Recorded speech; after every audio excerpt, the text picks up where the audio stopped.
सच्चिदानंद जाधव या ठिकाणी भाजप या चिन्हावरती, कमळ या चिन्हावरती उभा राहिले आहेत। सच्चिदानंद जाधव यांनी आतापर्यंत समाजकारणामध्ये फार मोठं मोलाचं योगदान दिले।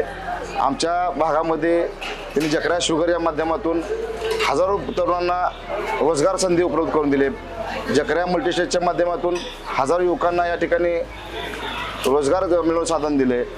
सच्चिदानंद सर्वांच्या घराघरापर्यंत पोचले, सर्वांना साथ दिले। सच्चिदानंदाला आता आपण एक वेळ साथ द्यायची आहे। येत्या निवडणुकीमध्ये दादांच्या पाठीशी आपण खंबीरपणे उभं राहायचं आहे आणि या भागाचा रस्त्याचा प्रश्न असेल, अजून कोणताही प्रश्न असेल, विजेचा तर प्रश्न त्यांच्या कोजनरेमध्ये आहेच, अजून या ठिकाणी कोणते प्रश्न असतील जनतेच्या समस्या सोडवण्यासाठी आपल्याला दादा त्यांच्या पाठीशी उभं राहायचं आहे आणि दादांचं योगदान हे सर्वात मौल्यवान योगदान आहे आणि दादाला आपण या ठिकाणी सर्वांनी त्यांच्या पाठीशी उभं राहायचं आहे। सच्चिदानंद भाजप पक्षात असल्यामुळे दादांचे संबंध केंद्रामध्ये बऱ्यापैकी चांगले मंत्र्यांसोबत संबंध आहेत। आता नितीन गडकरीसोबत संबंध आहे, त्यांचं परवा बघितलं, त्यांचं काम आहे, त्यांचं कार्य आहे आणि दादा या भागाचा विकास करण्यासाठी केंद्रातून निधी आणतील आणि भाजप पक्ष हा सर्वात मोठा पक्ष आहे देशात आणि त्यांचं विकासाचं विजन घेऊन ते या ठिकाणी उतरले आहेत आणि सर्वांनी दादांना सोबत राहावं अशी मी सर्वांना विनंती करतो। सच्चिदानंदसाठी आता कुर्लकरांची एक लाईन आहे, केले कामगारी, आता पुढची तयारी।